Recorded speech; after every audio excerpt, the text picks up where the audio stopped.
Simbora, turma! Simbora, boa noite. 28 de março, começando oficialmente nosso Minuto Geográfico de hoje. Vamos convidando os amigos, vamos entrando. Estamos ao vivo para todo o Brasil, para o mundo inteiro. Forte abraço para vocês que estão online conosco, estão aqui conectados. Grande abraço também para vocês que vão conseguir assistir ao nosso Minuto Geográfico posteriormente, porque ele vai ficar gravado tanto aqui no Instagram, para variar, como também lá no YouTube. Vamos embora trabalhar. Que coisa boa, maravilha. Vamos lá, boa noite, gente. Já temos aqui, ó, quase 500 pessoas conectadas. Que coisa boa, que maravilha. E vamos entrando, convidando os amigos para a gente trabalhar. Só um lembrete importante para vocês, tá? Eu queria logo deixar um aviso aqui para todo mundo, que é o seguinte.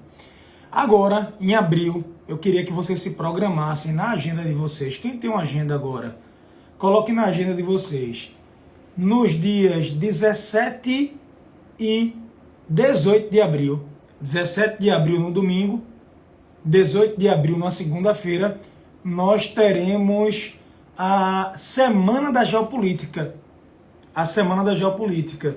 E vão ser 2 aulas sensacionais. Nós já escolhemos os temas. A gente vai abrir as inscrições hoje. E a boa notícia é que vocês não vão pagar absolutamente nada. Absolutamente nada. Vocês não vão ter que pagar, certo? É 100% online, 100% gratuito.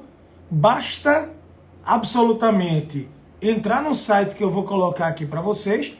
Vocês vão fazer a inscrição e vão entrar nos grupos. Nesses grupos, nós vamos colocar os detalhes das aulas, vamos colocar e-book, outros materiais também. E quando acabar a aula, quando a gente terminar as aulas, nós vamos abrir as inscrições para a próxima turma de Geopolítica, a turma 4.1, e aí vocês vão ter a opção de fazer inscrição. Absolutamente, vocês vão ter a oportunidade de participar do curso. Maravilha? Então, quem quiser participar das aulas, faz a inscrição no link que eu vou colocar para vocês aqui, e depois vocês vão ter a opção também de, após as aulas, estando nos grupos, de ter acesso Gostou do cabelo, foi, Ricardo? De ter acesso ao curso, tá bom? Aí vão ter as inscrições, vai ter um bônus bem especial, mas é isso aí. Mas bora fazer o seguinte, eu vou focar nas notícias de hoje, quero conversar com vocês, bater um papo legal. Já temos mais de 600 pessoas conectadas, isso é uma maravilha. Ok? E no final eu abro para as perguntas. Beleza? Tranquilo, que cabelo é esse, né? O cabelo tá penteado, tá arrumado. Eu acabei de tomar banho. O dia hoje foi bem puxado, foi bem cansativo. Vocês querem um cabelo natural. Daqui para terminar o Minuto Geográfico, quando acaba o Minuto Geográfico, o cabelo já vai fazer isso daqui, não se preocupem não. É só ele secar, é só o tempo dele secar. Beleza? Grande Joca, um abraço, irmão. Valeu, Ricardo. Obrigado, Michele. São seus olhos. E vamos embora. Tá bom? Eu vou fechar aqui os comentários, tá? Absolutamente. Pra gente conseguir se concentrar bem direitinho. Já temos aqui 700 pessoas e vamos fazer aqui um trabalho arretado, tá certo? Turma, seguinte, primeira notícia. Sábado agora, não sei se vocês acompanharam, mas o presidente dos Estados Unidos, Joe Biden, ele visitou a Polônia. Polônia é um país vizinho à Ucrânia, porta com porta, e na verdade a Polônia, dos países ali da vizinhança da Ucrânia, Polônia é um país que tem recebido o maior fluxo de refugiados oriundos da Ucrânia. Então, muita gente indo para a Polônia. Da Polônia as pessoas vão para a Alemanha, vão para Portugal, vão para a Espanha, tem gente vindo para o Brasil, muita gente indo para o México, porque os americanos disseram que querem receber até 100 mil ucranianos, então alguns vão para o México e de lá vão tentar entrar nos Estados Unidos. Só que o que chamou a atenção foi a declaração de Joe Biden. Joe Biden, presidente americano, ele disse o seguinte, olha o que ele disse aqui. Estamos passando pelo maior teste de todos os tempos. Estamos passando por um embate ideológico entre o que a gente conhece por democracia e o que a gente conhece por autoritarismo. Então, de um lado a democracia, do outro lado o autoritarismo. Tudo isso mexe muito com as questões internacionais, com as questões geopolíticas. Só que aí, Joe Biden, na minha opinião, eu assisti, e no meu conceito, ele estava improvisando. O Joe Biden ali, ele estava improvisando, que coisa boa, já temos quase 800 pessoas aqui. Aviãozinho, pessoal, mandem para os amigos, para que as pessoas possam entrar. Maravilha? E aí Joe Biden disse o seguinte, olha o que ele falou assim, pelo amor de Deus, este homem, quando ele fala este homem, seria Putin, ele não pode permanecer no poder. Ele não pode permanecer no poder. E aí o governo da Rússia disse, como assim? Quem decide quem é o presidente ou não da Rússia não é o Joe Biden. Quem decide isso é o povo da Rússia. Nós temos eleições. As próximas eleições da Rússia estão marcadas para agora, para 2024. E o Vladimir Putin, ele pode sim tentar a reeleição. Na verdade, o plano de Vladimir Putin está o que agora? Com 69 anos. O plano dele é de repente conseguir ficar no poder, é ele permanecer no poder até 2036. Acreditam? Até 2036. Putin, no ano passado, começou em 2020 isso, ele conseguiu o apoio do Congresso e ele conseguiu alterar a Constituição.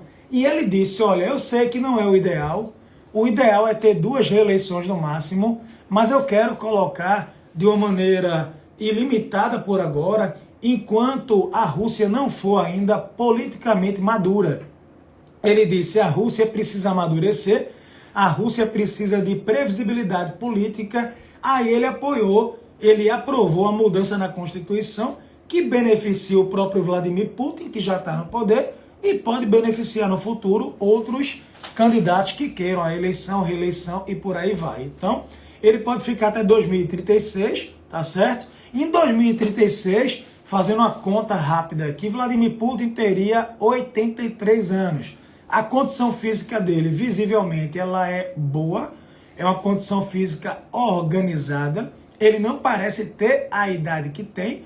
Agora, há aqueles rumores de que ele poderia ter um câncer em estágio terminal e tudo isso, mas veja, isso tudo carece de fontes e de documentação para que a gente possa comprovar. Tranquilo? Mas veja, não pegou bem a declaração do Joe Biden. A Casa Branca, ela disse, olha, o presidente não quis dizer que é a favor de uma intervenção. Aí, hoje de manhã, Biden disse, olha, sem desculpas, ele não pode permanecer no poder. Eu não estou dizendo que eu vou derrubá-lo, mas o que eu quero dizer é que ele não pode permanecer no poder por tudo que ele carrega, por todo o perigo, pela força bruta, pela desinformação, para satisfazer o próprio ego, para satisfazer os próprios desejos. Então, Biden, ele foi enfático. Expectativa, hoje estava para começar uma reunião de alto nível entre Rússia e Ucrânia, lá na Turquia, delegação da Rússia, delegação da Ucrânia, mas aí essa reunião ficou marcada para começar amanhã. Batemos 1000 pessoas, que coisa boa. Amanhã, terça e quarta-feira, você que está assistindo hoje, terça-feira, começa hoje a reunião, tá certo? E vai até quarta-feira. O que a Ucrânia quer é um cessar-fogo. A Ucrânia quer um cessar-fogo. E a Ucrânia, ela está disposta a declarar a neutralidade. A Ucrânia estaria disposta o quê? A garantir publicamente que não vai entrar para a OTAN. Já tinha dito e quer oficializar. A gente vai ver o que é que pode acontecer. Mas vejam, eu fico muito com o pé atrás, muito cético sobre as negociações. Até agora não houve absolutamente nenhum avanço. Tá? Expectativa mesmo é se houvesse uma reunião direta entre o Zelensky, que é o presidente da Ucrânia, e o Vladimir Putin, presidente da Rússia, mas por hora o Vladimir Putin disse que não tem interesse nesse encontro, enquanto algumas questões elas ainda não avançaram. Beleza? Eu vou trazer notícia para vocês. Falando em reunião, tem um ponto interessante. Eu não sei se alguém acompanhou, hoje pela manhã eu postei aqui, mas alguns jornais americanos trouxeram uma história de que o dono do Chelsea, na verdade o dono, entre aspas, né, porque ele colocou o time à venda e ele vai se desfazer por conta dos embargos e das sanções, mas veja, o dono do Chelsea, o Roman Abramovich, e 2 negociadores de paz da Ucrânia passaram mal, sentiram uma indisposição, sentiram assim algumas características que poderiam ser ligadas a um envenenamento. O jornal que publicou isso foi o The Wall Street Journal, tá? O The Washington Post também, o The Guardian também. Então, vários jornais disseram que Abramovich e outros negociadores que estavam na linha de frente ali, tentando negociar entre Rússia e Ucrânia, teriam sido envenenados, mas não o suficiente para que eles viessem a falecer. Já um outro jornal, agora à tarde, disse que não. Disse que foi um fator ambiental externo, que não foi envenenamento e que os sintomas podiam ser simplesmente alguma bactéria, algum mal-estar, alguma gripe que seja. Só que, gente, sempre que a gente fala sobre envenenamento, atenção, atenção, sempre que a gente fala sobre envenenamento, não é nada por acaso. O histórico da Rússia, eu trouxe para vocês alguns detalhes aqui, dos últimos 20 anos. Eu coloco os últimos 20 anos porque Vladimir Putin, então, ele já era o presidente. É um histórico muito, mas muito forte mesmo de contaminações, de envenenamento. Exemplo, não sei se alguém lembra aqui, mas em 2004,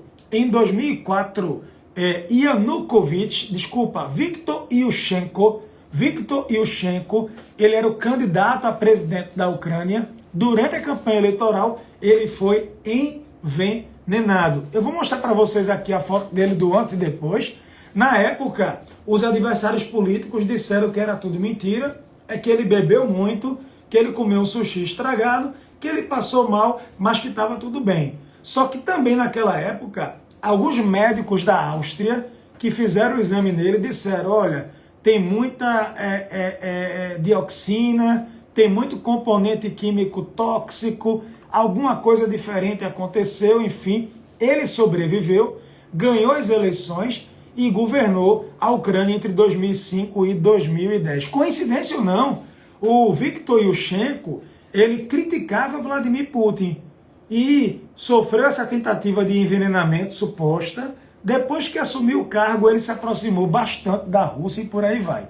Outro caso também, esse ficou mais conhecido, foi em 2006, um ex-espião da KGB, do Serviço Secreto de Espionagem da União Soviética, ele tinha sido preso na Rússia por vender segredos ao Reino Unido. Ele chegou a ser preso por vender segredos, por vazar informações.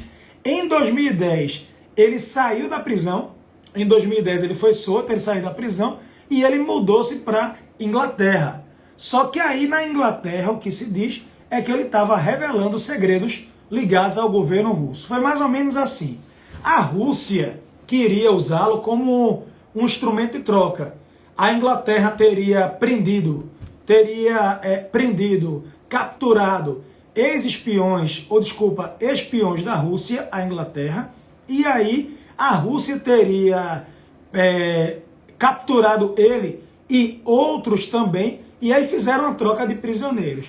Para resumir, esse cara, o Sergei Skripal, ele mudou-se para a Inglaterra, junto com a filha dele, e os dois foram envenenados. Eles foram encontrados no meio da rua, desacordados. Na época, a polícia antiterrorista encarou como uma tentativa de assassinato, né?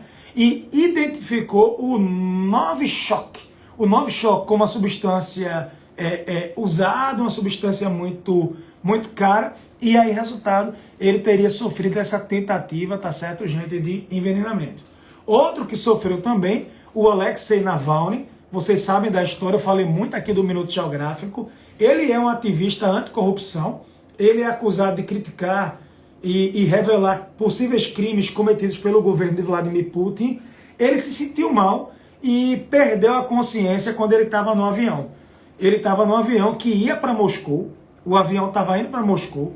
ele passou mal, o piloto desceu na Sibéria, ele foi internado por lá e depois ele foi transferido para a Alemanha. Voltou para a Rússia e está preso. E ele está preso, tá certo?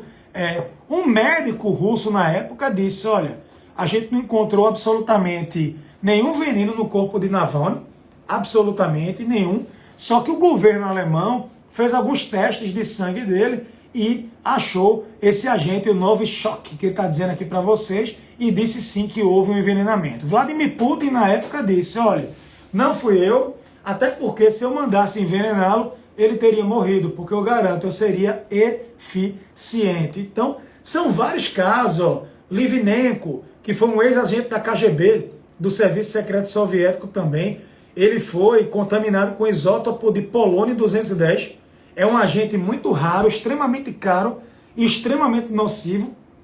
Ele foi envenenado quando ele foi encontrar em um bar de um hotel em Londres, tudo Londres, né? Ele foi encontrar com o ex-guarda-costas da FSB, Serviço Secreto também da Rússia, que substituiu a KGB, tá? Os dois foram se encontrar num bar em Londres, e o que se diz é que, enfim, esse polônio usado provavelmente saiu de algum reator de energia da Rússia e que a Rússia tinha alguns motivos para querer exterminá-lo, né, para querer matá-lo. Então, há muitos casos de envenenamento, é algo relativamente comum isso na Rússia, em outros países também. Por isso que sempre que sai uma notícia na grande imprensa dizendo que alguém foi envenenado e supostamente teria sido a Rússia, as pessoas não pensam 2, 3 vezes e elas já querem confirmar aquilo como uma verdade, ok? Tranquilo? Deixa eu falar um pouco agora com vocês sobre a Alemanha. Eu estava vendo a notícia aqui da Alemanha, diz que a Alemanha, a partir de agora, ela pode processar, não é que ela vá, mas a Alemanha pode processar pessoas que usarem o símbolo Z. Lembra aquele símbolo Z, que é considerado um símbolo pró-Rússia, que é usado nos tanques, enfim, nas armas, nas fardas? Pois bem, lá na Alemanha, quem exibia a letra Z para querer simbolizar o apoio à guerra da Rússia, eles chamam também a guerra de Putin, pode ser processado, absolutamente. Então, eles não vão permitir, seria uma falta de respeito muito grande. Esse símbolo Z, o uso dele, ele é muito questionado. O que se diz é para direcionar as tropas para um dado lugar. O que se diz também é a inicial do nome do presidente da Ucrânia. E o que se diz também é que esse símbolo Z significa para a vitória, avante, para a vitória, e que por isso os tanques militares russos teriam aí utilizado com muita força. Outra notícia também, deixa eu só pegar o celular aqui para ficar um pouquinho em pé, que eu estou aqui sentado demais, que é o seguinte, não sei se alguém ficou sabendo, mas o G7, o grupo das maiores potências do mundo, para quem não sabe quem é que forma o G7, você tem aqui, deixa eu mostrar no mapinha, fica ruim para olhar no mapa, né?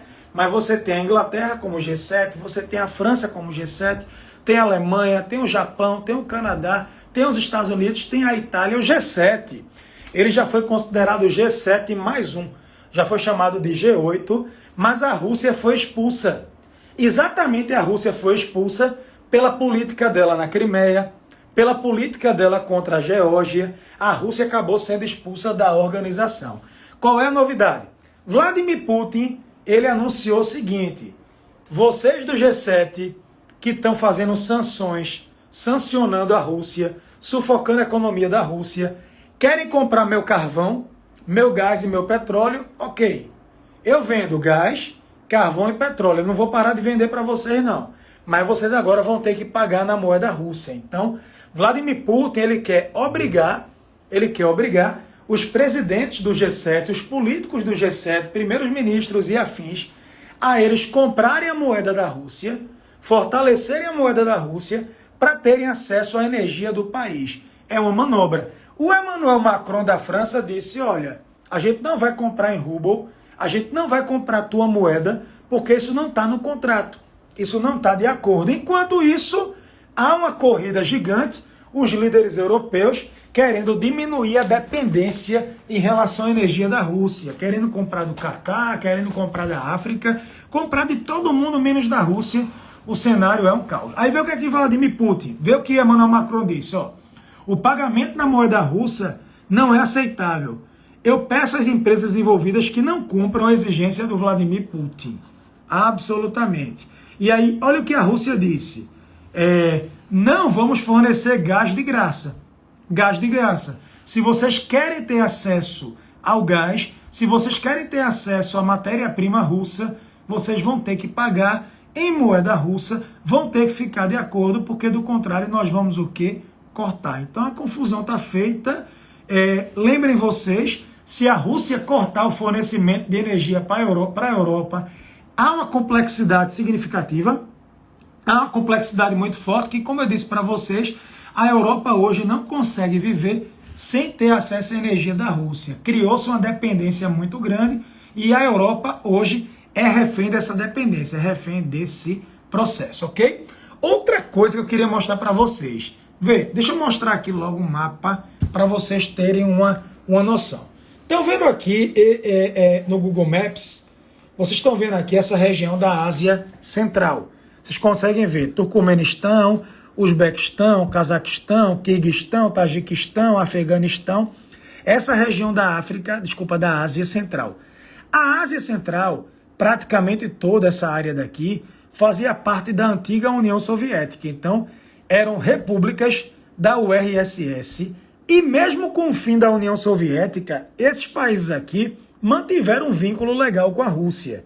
Exemplo, vocês viram que recentemente aconteceram protestos no Cazaquistão, por conta do aumento do preço do combustível, pela corrupção. Aí, resultado, quem é que foi no Cazaquistão salvar o governo?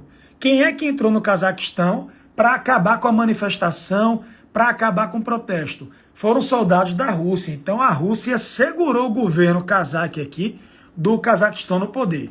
Só que a grande novidade é que a Ásia Central, minha opinião, ela vem afrouxando os laços com a Rússia. O grande laço deles hoje é com a China. A rota da seda passa por aqui. A rota da seda da China passa por aqui. Ferrovias, dutos, comércio no contexto geral. E aí o que é que acontece?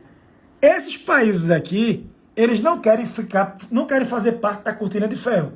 Eles não querem depender de Moscou.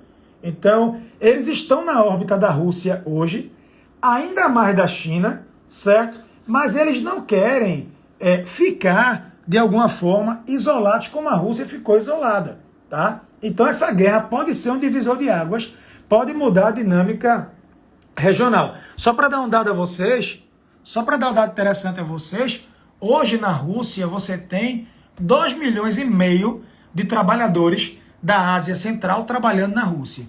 2,5 milhões. A maioria, eu acho que esse número é muito maior. A maioria trabalha com táxi, trabalha com Uber, trabalham com esses aplicativos de entrega de comida, como iFood e companhia. Alguns são programadores, a maioria trabalha manual. E aí, o que é interessante? Eles fazem esse trabalho manual, eles pegam um pedaço do salário deles e mandam para as famílias. Então, tem muita gente do Tajiquistão, Cazaquistão, Uzbequistão, que mora na Rússia, pega um pedaço do salário e manda para os países de origem para ajudar o pai, a mãe, a família, enfim. Só que agora, com as sanções, as empresas estão indo embora da Rússia, o desemprego está muito forte, muitos deles estão ficando desempregados ou estão empregados, mas a moeda da Rússia não vale praticamente mais nada. A moeda da Rússia teve uma desvalorização significativa. Então, o dinheiro que eles mandavam para o pai, para a mãe, para o avô, para a avó, que seja, o dinheiro já não vale mais tanto. Ah, por que o dinheiro já não vale mais tanto? Porque a moeda russa, ela sofreu uma forte queda, uma forte desvalorização por conta das sanções. Ok? Eu estava vendo aqui um dado interessante, eu falei disso já anteriormente aqui, ó. Quirguistão e Tajiquistão são dois países muito dependentes só. 30% do PIB, que é a soma total de riquezas do Quirguistão e do Tajiquistão, vem de pessoas que moram fora dos países, dos dois, e mandam para lá todo mês para a família. Então eles dependem muito das remessas que são oriundas do exterior. Então qual é a novidade? O Cazaquistão disse, olha, o Uzbequistão disse, a gente vai começar a praticar o direito da abstenção, a gente não vai apoiar a Rússia fortemente. Um deles, inclusive, deixa eu achar aqui para vocês, deixa eu ver se eu acho uma declaração. Um deles disse assim, ó o que ele falou. Olha o que ele falou. Quando se trata do Cazaquistão, nós queremos a democracia. Desculpa, nós queremos a diplomacia. Então, somos contrários a qualquer tipo de violência. Qualquer tipo de violência contra a Ucrânia ou contra qualquer país. Perceberam isso? Outra coisa, o Cazaquistão disse, as empresas que estão saindo da Rússia, simplesmente por conta dos embargos, podem vir para o Cazaquistão. Então, você saiu da Rússia, você está saindo aqui da Rússia, você pode simplesmente migrar sua produção para cá. Você pode descer, vem para o Cazaquistão, vem para o Uzbequistão também e por aí vai. Entendesse como é que está a situação? Então, o que eu estou notando na Ásia Central é um certo pragmatismo significativo do ponto de vista econômico. Primeiro, por que eu vou me posicionar se a própria China, que é aliada da Rússia, não se posicionou? Ela está pregando lá a abstenção na ONU. Então, por que eu vou me posicionar? Eu vou entrar numa guerra dessa para perder. Outra coisa, eu vou aproveitar a crise da Rússia, eu vou aproveitar que as empresas estão saindo da Rússia e vou dizer assim, vem para cá, migra para cá. É algo muito simples, é algo assim significativo, certo? Tranquilo, turma. Tranquilo. Esse é um ponto interessante. Um outro ponto, deixa eu mostrar para vocês aqui algumas imagens, espera aí. Um outro ponto que eu acho bem interessante, eu falei com vocês aqui, já no Minuto Geográfico, sobre a importância do Ártico, não já? Que o Ártico tem grandes reservas minerais. É o seguinte, até 2035, 2040, há uma previsão que aquele gelo do Ártico possa derreter na área marítima e aquilo ali vai se transformar numa grande rota de comércio. Grande rota de comércio. Deixa eu abrir para vocês entenderem melhor. Eu falei disso aqui já, mas eu acho que não custa, de alguma forma, repetir. Vê, eu quero que vocês vejam aqui que para sair de Xangai, na China, certo? E você vai até Hamburgo, de Xangai até Hamburgo, China até Alemanha, pelo norte, indo pelo norte, você vai gastar 14 mil quilômetros. 14 mil quilômetros. Agora, se você sair da China e passar pela Índia e pegar o canal de Suez, por aqui, você vai gastar 20 mil quilômetros. Então, o Ártico está se transformando numa grande rota, eu digo para vocês, grande e importante rota de comércio. Esse é um ponto que eu acho muito importante abordar com vocês isso daqui. Outro ponto, a gente sabe que o Ártico, ele banha 6 países, Rússia, Canadá, Estados Unidos, Dinamarca, Noruega e Islândia. Então tem uma concorrência muito grande por lá. Eles estão estimulando gastos militares significativos, mas a ideia é essa, é ter uma nova rota comercial. Outra coisa também, tem muito gás, 30% do gás não descoberto do mundo nos oceanos, 16% do petróleo inexplorado do mundo, tem platina, tem níquel, tem paládio, tem metais de terras raras, tem muitas terras raras ali pelo Ártico. Então, pensem vocês que é uma área muito importante, uma área muito estratégica, significativa, e a tendência é a gente ter uma corrida forte, uma corrida importante ali por matéria-prima e outras questões também. Deixa eu aproveitar então, mostrar para vocês, olha, o presidente da Ucrânia que foi envenenado. Esse é o antes e aqui é o depois. Impressionante, olha, o antes e o absolutamente depois. Impressionante. E o que se diz é que ele teria sido envenenado, né, pela Rússia, e isso aconteceu naquele contexto. A Rússia negou na época, mas há um histórico aí significativo, ok? Tranquilo. Deixa eu colocar aqui para que vocês possam perguntar. Deixa eu colocar para que vocês possam perguntar. Deixa eu ver se tem alguma pergunta interessante, muito boa aqui. Deixa eu ver. Bruno perguntou aqui, professor, o que significa o Zelensky dizer que a Ucrânia pode adotar neutralidade absolutamente? não é se render a Putin. A neutralidade seria a Ucrânia abrir mão da OTAN, a Ucrânia desmilitarizar. Gente, eu vou contar uma coisa para vocês aqui. Essa guerra está só começando. Por tudo que eu tenho visto de uma semana para cá, 2 semanas para cá, essa guerra está só começando. Pode até ter um cessar-fogo. Pode até ter um cessar-fogo entre a Rússia e a Ucrânia. Mas é um cessar-fogo frágil. Absolutamente. A gente tem atenção, China e Taiwan. Rússia tem base militar na Eritreia, base militar na Síria. Tem o Irã se armando. Pessoal, muitos países estão dobrando o orçamento militar, o orçamento de defesa. Absolutamente, muitos países investindo muito forte. Suécia voltando a investir na questão militar, Japão, Austrália, tantos países, Noruega, Dinamarca, tá? A gente vive uma nova corrida armamentista e, João, isso pode ser um prelúdio para uma terceira guerra mundial? Pode. Pode ser uma terceira guerra, não naquele padrão que tínhamos anteriormente, a primeira e a segunda, até porque a maior guerra de todas hoje não é por território, mas você tem a guerra cibernética, a guerra comercial, econômica, os nacionalismos, a disputa por egos. Absolutamente. Tem lembrado muito o pré-segunda guerra. Essa corrida armamentista tem. Eu acho que está só começando. Eu acho que está só começando. Então, a gente prevê aí uma série de emoções para os próximos tempos, o que é que pode acontecer. Absolutamente, tá? Xande perguntou, como é que está a situação da Rússia com o Japão? Então, há uma disputa histórica. O Japão, Xande, de ponto interessante, o Japão foi o primeiro país asiático a derrotar um país europeu. O Japão derrotou a Rússia na guerra nipônica russo-japonesa em 1905. 1905.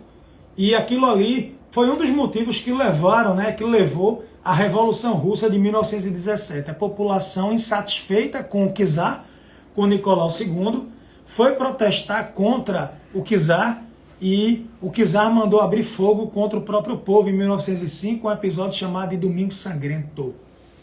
Aquilo ali foi um ensaio geral para a Revolução Russa de 1917, 1905. Então, Japão e Rússia têm uma rivalidade histórica, territorial por ilhas, a China também por aí vai. A China também por aí vai. Certo? Deixa eu ver mais. Tal. Podemos ter um novo Pearl Harbor nessa guerra? Um novo ataque em áreas oceânicas? Olha, hoje a Turquia mandou fechar o estreito novamente porque tinha um bocado de mina, bomba, jogada no mar de maneira aleatória, colocando em risco vários navios. Pearl Harbor não foi um acidente, foi proposital. Pode existir um ataque proposital e ser o estopim para algo maior? Pode. Se uma bomba cai na Ucrânia, se uma bomba cai na Polônia, eu já falei sobre isso com vocês. Absolutamente. Tranquilo, turma? Deixa eu colocar para vocês o site. Eita, eu não estou conseguindo colocar. Eu não estou conseguindo colocar. Seguinte, pessoal. Vão. Tem gente perguntando sobre batalhão de Azov e tudo mais. Já falei sobre isso que só. Quem está chegando agora, bem-vindo. Faz uma maratona nos vídeos anteriores, porque eu já falei muito sobre isso já aqui. Tá? Turma, o link para participar da Semana da Geopolítica está na bio. O link está na bio. João, é certo cada país ter sua bomba nuclear, porque só assim um não vai atacar o outro e garante a segurança? Será? Será que a gente tem preparo para isso, hein? Cada país com sua bomba, destruição mútua assegurada, ameaça. Sei não, viu? Não sei se esse teu raciocínio se aplica, não. Absolutamente não. Ok? Turma, o link está na bio agora, tá? Eu vou fechar a aula porque eu preciso organizar uns trabalhos. Amanhã eu começo a dar aula 7 da manhã até 12h30 sem parar. tá certo? Então, quem tiver interesse em participar da Semana da Geopolítica, entra no link que está na bio, aqui do Instagram. É só colocar o nome e o e-mail e entra no grupo do WhatsApp. E bora participar das aulas, estão bem interessantes, beleza? Tranquilo, turma? Gostaram do minuto de hoje? Foi legal para vocês? Quem chegou até o fim aqui? Batemos mais de 1.200 pessoas, viu? A frequência foi maravilhosa, foi sensacional. Sempre muito bom. Tá bom? E é isso, valeu? Paz de Cristo para todos vocês. Muita saúde e paz. Vamos participar. Amanhã tem live? Acho que sim. Vou tentar colocar terça-feira. Vou tentar fazer ao vivo amanhã também. Fechou? Bateu? Simbora? Beijão. Fui, turma. Valeu.